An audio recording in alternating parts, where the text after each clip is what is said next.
దివ్యాత్మ స్వరూపులకు నా యొక్క అనంత కోటి ఆత్మ ప్రణామములు.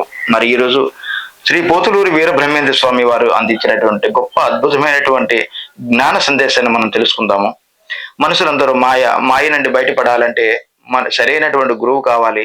ఆ సరైనటువంటి గురువు ఎక్కడ దొరుకుతాడు అని మనం బయట వెతుకుతూ ఉంటాము. ఎక్కడో లేడు, మనలోనే ఉన్నాడు. ఎంత అద్భుతంగా వారు సెలవిచ్చే ఉన్నారంటే, మాయబడిన జనులు మాయబడిన జనులు మర్మంబు గనలేరు, మాయబడిన జనులు మర్మంబు గనలేరు, మాయ తొలగిపోవ హాయి గల్గు. అబ్బబ్బబ్బా, ఎంత అద్భుతం కదా! మాయ తొలగిపోవ హాయి గల్గు, మాయ ద్రంచ గురుని మంత్రము సత్యము, మాయ ద్రంచ గురుని మంత్రము సత్యం, కాళికాంబ హంస కాళికాంబ. ఎంత చక్కగా వివరించారో. మాయలో చిక్కుకున్నటువంటి జనులు మర్మాన్ని తెలుసుకోలేకపోతున్నారు, సత్యాన్ని తెలుసుకోలేకపోతున్నారు. మాయ తొలగిపోయినప్పుడు మనసుకు హాయి కలుగుతుంది. ఆ మాయలో ఉన్నంత వరకు మనసు హాయిని కోల్పోతుంది. మనకు ప్రశాంతత ఉండదు, శాంతి దొరకదు. ఈ మాయను తొలగించేందుకు సరైనటువంటి గురువు కావాలి. సరైన గురువు సరైన జీవన విధానాన్ని తెలుసుకున్నవాడు, సరైన జ్ఞానాన్ని పొందినవాడు మాత్రమే సరైన గురువు.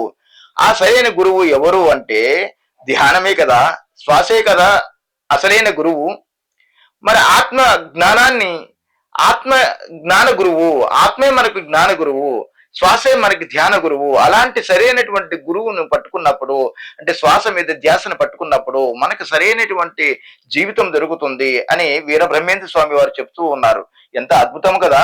మాయబడిన జనులు మర్మంబు గనలేరు, మాయ తొలగిపోవ హాయి గల్గు, మాయ ద్రంచ గురుని మంత్రము సత్యము, మాయ ద్రంచ గురుని మంత్రము సత్యము, కాళికాంబ హంస కాళికాంబ.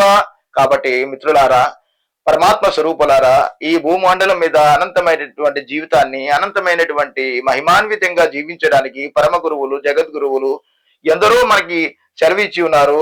ఆ వీర బ్రహ్మేంద్ర స్వామి వారు చెప్పినట్లుగా మనము మాయ తొలగించుకొని సరైనటువంటి గురువును పట్టుకుంటాము. సరైన గురువు ధ్యానమే కదా. శ్వాస మీద ధ్యాస పట్టుకుంటే మనం సరైనటువంటి గురువును పట్టుకుంటాము. సరైనటువంటి గురువు చెంతకి ఎప్పుడైతే చేరుతామో మన మనస్సులో ఉన్నటువంటి మాయ తొలగిపోయి మనసు హాయిగా అద్భుతమైనటువంటి ప్రశాంతతని పొందుతుంది కదా. కాబట్టి ప్రతి ఒక్కరూ కూడా ఈ యొక్క ధ్యానాన్ని పట్టుకొని ముందుకు కదులుదాము. జై హో వీర బ్రహ్మేంద్ర స్వామి, జై హో, జై హో, జై హో. నమస్కారం. మరొకసారి మనం కలుద్దాం. ఆత్మ ప్రణామములు. Thank you.